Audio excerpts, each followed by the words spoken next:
আল্লাহ তুমি কবুল করো, সকলে বলুন আমিন। আসুন আলোচনায় যাই। কাই দিতেছেন আপনারা? পারবেন নি? আজকে রাইটটা দেয়া লাইতেন, রাইটটা দিয়া লইন কবর জায়গা। আর কিচ্ছু যদি কবুল না হয় 500 দিন কমো এই রাইটটা দিস্তাম একটা রাইট। এই দেয়াজটা দিলাম আর কিস্তা নাই, মাফ করে দাও। ঠিক অনেক সময় দেখছি বেটা বাসে উঠছে, সিটাং রুটতে উইটা ছেড়া যাইব মেঘনাঘাট, উইটাই খর ড্রাইভার সাহেব ইয়া কন্ট্রাক্টর সাহেব ভাড়া কত? 20 টাকা। আমি 10 টাকা দিলাম, আমার 4 টাকা পয়সা নাই, শরম দিয়েন না। কন্ট্রাক্টর কি কয়? আজ না থাকলে কি করে, বসেন। কন্ট্রাক্টর যদি 20 টাকার মাঝে 10 টাকা দিয়া শরম দিয়েন না কইলে বাহিরা মাপ দেলাই তারে। এটা কন্ট্রাক্টরের চাইতে আমরা আল্লাহর দয়া বেশি হবে না কম হবে? কেমন বেশি? আর 2 হাত, যে বেশির কোন সীমানা। কন্ট্রাক্টর যদি কিছু দিয়া কিছু মাপ চাইলে মাপ দিতারে, আমরা হাসুর দিন কিছু দিয়া বাহিরা মাপ চাইলে আল্লাহ পারতো না মাপ দিত? কিন্তু নবীর তরিকাটার মধ্যে থাকেন, খুঁড়িনাটি কিছু থাকলে মাপ পাইবেন। আর ওই বাবার দরবারে টনটনাটন করবেন, যেটার মাঝে নবীর তরিকা নাই, এটার মাঝে মাফ নাই। এখনো সময় আছে, ফিরে আসো এই দরবারে, বসে মাবুদের দরবারে হাত বাড়াও। কে কত গুনাহ করেছেন, আজকের এই চাঁদের এই মাহফিলের বিদায়ী আখিরি মোনাজাতে শরীক হন, নিশ্চয়ই আমার আল্লাহ মাফ করে দিবে ইনশাআল্লাহ। বলতেছিলাম হক্কানি পীর মাশায়েখদের কাছে গেলে ঠকবেন না, বন্ডা পীরের কাছে গেলে ভাইসব ঠকবেন। বেচারা নিচে বই রইছে 1800 খ্রিস্টান বলতেছে হুজুর নসিহত করেন, আমরা শুনবো। এরার ইচ্ছা হইল জুনাইদ আইছি তো মুসলমান, এলার আজকে বুঝাই দিব তাইন্দার হিসাব যে কত বুজুর্গ। হুজুর ওয়াজ করেন। মানে হুজুরের তো গেট বাল বন্ধ, বন্ধ করছে কেডা? বহুত চিল্লাইছে, আধা ঘন্টা হুজুরের মুখ দা কতই বাইর না, খালি ডুব গিলে। জুনাইদ নিচে দিয়া মাথার নিচে দিয়ে বই দিছে। অবশেষে কয় তোমাদের কাছে কি আখিরি নবীর কোন উম্মত আছে? খ্রিস্টান বেড়া পাদ্রী বেড়া জিগাইতেছে তোমাদের কাছে কোন আখিরি নবীর উম্মত আসেনি? কারণ বেড়া তো তাওরাত জাবুর ইনজিল কিতাবের আলেম। তাওরাত জাবুর ইনজিল কিতাবের মধ্যে আমার নবীর কাহিনীর বর্ণনা আছে কিনা কন? এই নবীর উম্মতের ভাওয়ারের খবর আছে কিনা কন? সকল কিতাবের মধ্যে টেলিফোন করে দিছে, এই সাবধান, হেলাইলে গেলাম রাস্তা ক্লিয়ার। সুবহানাল্লাহ কইতেন না? তখন জুনাইদের বন্ধু যে খ্রিস্টান, হেলা কয় হুজুর আছে আমার বন্ধু জুনাইদ। কো জুনাইদ কে? জুনাইদ মাথা আলগি দিছে, কো স্যার আমি। আমনে আজকের ওয়াজ আর কারোর সাথে নয়, জুনাইদের সাথে হবে। জুনাইদ আমি 2টা প্রশ্ন করব, আপনি কি জবাব দিতে পারবেন? 1800 খ্রিস্টানের 1800 মুরিদ একসাথে কয় আজগা মজা হইব গো, জুনাইদের আজগা 12টা বাজাই লইব। জুনাইদ তো কি প্রশ্ন করবেন স্যার? প্রশ্ন হলো 1 নাম্বার প্রশ্ন, বেহেশতের মধ্যে নাকি একটা ফলের গাছ হবে, যে একটা গাছের সমস্ত বেহেশ ছায়া ফেলবে, এবং এই গাছের ডাল দরজা দিয়া জানালা দিয়া ভিতরে ঢুকবে, সমস্ত বেহেশ একটা গাছে নাকি ছায়া ফেলবে। এই কথাটা কতটুকু সত্য? এবার জুনাইদ বললেন, একটা প্রশ্ন করলেন আর কি? কই গাছের ফল সকালে খাইলে যে মজা, দুপুরে খাইলে ডবল মজা, সন্ধ্যায় খাইলে বলে আরো ডবল মজা। এটার মজা বলে খালি বাড়বেই, মজা বলে কমবে না। এটা কেমনে হয়? আমরা তো জিনিস 1 বার 2 বার 3 বার খাইলে আর মন চায় না, এটা আমি জানতে চাই।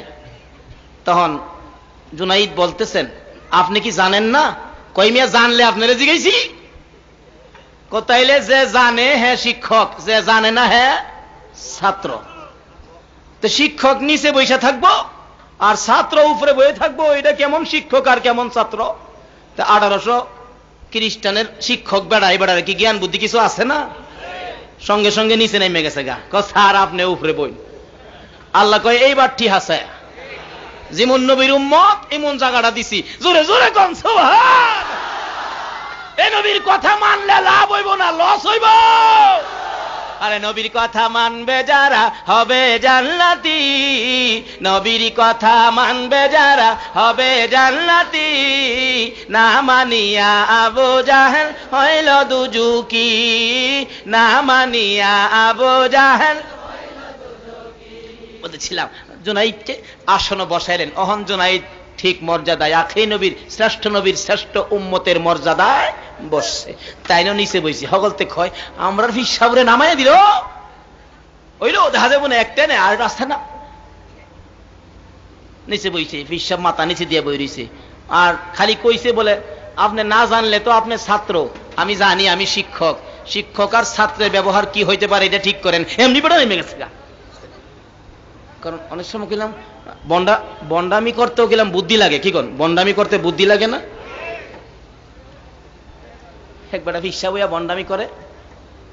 আমরা এইদিকে তো কম, ওই ভাটি এলাকার যাই চৈত্র মাসের দিকে, এই আজমিরিগঞ্জ এলাকায়, ভাটি এলাকায় বৈশাখ মাস হচ্ছে ফিরের আমদানি ও হয়ে দেশ 10-20 টাকা বস্তা লয়ে লইয়া ঘরে ঘরে গিয়া দিহি ফির। কি ব্যাপার ভাই সাহেব, কি ব্যাপার? খোঁজনটা ফিসা পাইছে। আমি তো কোন ফির? বৈশাখ গিয়া ফির আসে হুজুর, বৈশাখ গিয়া ফির কোনটা? আমি সারা বছর খবর নাই, বৈশাখ মাসে বস্তা লইয়া এইটা কোন ফির ভাই সাহেব? বৈশাখ গিয়া ফির না। ছোটবেলা দেখছি আমার দাদিও মুরিদ আছেন। আমি ছোট্ট এক বিহারি এক মহিলা, এই মুড়া আছেন বিহারি মহিলা, এই বেচারা ফির। আমার দাদিও মুরিদ আছেন। ফিরাসিরা বানায় আমার মার মুহ শুনছি, ফিরাসিরা বানায় বলেন খালি ফির সাবরে দাঁড়াইতো। এলাকার মধ্যে রাত্র হইলেই পোলাফান ঘুম পাতাইয়া সকল মানুষ গিয়া ফির মার কাছে, ফির মা ডাহে, মার কাছে গিয়া জোর হয়। মা রাত্র হইলে যে কি শুরু করে লা ইলাহা ইল্লাল্লাহ, লা ইলাহা ইল্লাল্লাহ। একদিন আমার এক চাচা, তার বাচ্চা কান্তাছে, ঘুমের তুরছে, কিরে বাচ্চা কান্দে কেড়ে ডাকতেছে চাষিরে, চাষি তো ঘরে নাই। আরে কি লো? কয় গেল কই? বাইরে গেছে। বাইরে নাই। কই গেল? কই গেল? গুইরা গেরা ফানা। একটু পরে আইছে। কই গেছলা? ফির মার কাছে গেছলাম। আরে আমারে ফালায় আছিও, তোমার ফির কেডা? আরে বাচ্চা কাচ্চারে কান দেয়, তোমার ফির কেডা? কয়টা আমনে বুঝতেন না? অহন চাচা কয় আমি যখন বুঝতাম না তাইলে তো এখানে ওয়াজ করলে কোনো কাম হইতো না। আমি যাই কই তাই কই বুঝে বুঝতেন না, তাইলে আমার কোন এখানে ওয়াজ না কেরা জাগা মতো ওয়াজ করি। তোমার ফিরের জিগাই হচ্ছে আমার এনে মুরিদ করবো। আচ্ছা। পরের দিন গিয়া কইতাছে কি গো ফির মা, আমরা ঘরের তাইন কইছিন আমনের কাছে মুরিদ হইতো। আগিলা মানুষ তো স্বামীর নাম কইছে না, কি কোন ঠিক নি? আমরা ঘরের তাইন বাজারে যাবালা ডাকছে, দেখে না শুনে না, এটা ডাকতো, নাম লইতো না। আমার এক দাদি আছেন, নাই মারা গেছে, বেচারা সরল মানুষ আছেন। দাদার নাম আছেন রহমতুল্লাহ। যতদিন নামাজ পড়ছে দাদি 5 ওয়াক্ত নামাজ পড়তো। সালাম ফিরাইতে গেলে আসসালামু আলাইকুম রহমতুল্লাহ কোন লাগে না? স্বামীর নাম আইলেনি বেয়াদবিনি হয়। নামাজের মধ্যে কইতো আসসালামু আলাইকুম আমরা ঘরের তাইন, আসসালামু আলাইকুম আমরা ঘরের তাইন। স্বামীর নাম কইছে না ভাই, সব বেয়াদবিনি হয়। কি যে ছিল আগিলা মহিলারা সরল, ওহানের মহিলারা তো মহিলা নাই, কি কন? ওহানের মহিলা আছে বলে হুজুর মহিলা নাই কেমনে? ভাই সে বাস্তবে আসেন। কটিয়ার দি মাহফিল করে রওনা হয়েছি বৈর মামু, সারা রাত অগুমা তো, ঘুমের লেগে আর শরীরটা খারিয়ে থাকতে পারতেছি না, সিট পাই না। এমনি দেখি মহিলা লেহা 2টা সিট খালি আছে। কইলাম বলে মহিলা যখন নাই বয়ে ফুরি না। ভাই সাহেব কি কইতাম, যখন মহিলা সিটে অসহ্য হইয়া খারিয়ে থাকতারি না, বইলাম গিয়া মহিলা সিট প্যাসেঞ্জার যে আমার দিকে যে টিটকারি করেও একটা একটা ক মানে দেহা মৌলবী মহিলার সিটে বই গেছে। আটটাই করে মৌলবী মানুষ কি কয়, আমি কই বাতি যারা বুঝায় আমি একটু পরে হন না। কিছুক্ষণ পরে কন্ডাক্টর হাজার সিট ছাড়েন, লেডিস আইছে। লরি সরি না, বাস স্ট্যান্ডের ইমাম আমি কি করি, নেতা ফেতা তো আমার মুসল্লি আল্লাহর রহমতে, কেন্দ্রীয় নেতাও চিনি আমার আল্লাহর রহমতে। চিন্তা কি সিট ছাড়েন, লেডিস আইছে। রাহরি না, আরে বাবা সিট ছাড়েন না। বাপ যখন ডাকছস পোলা, এটা কার সিট? মহিলা লইছস কি? লেডিস। তো মহিলার সিটও লেডিস বইবার লাগে দিতাম না ভাই সাহেব, আমার কামটা কি বেআইনি হইল? মহিলা সিটও লেডিস বইবার লাগে দিতাম না। এরপরে দিই সারা গাড়ির প্যাসেঞ্জার আমার পক্ষে আইছে, কজোর ঠিক আছে। মরাডারে মাইরা সারলে আফগানিস্তান মানুষ মরতেছে, প্রায় আফগানিস্তান গিয়া সত্যের জন্য জীবন দিতে কে কে রাজি আছেন? হাত তুলেন।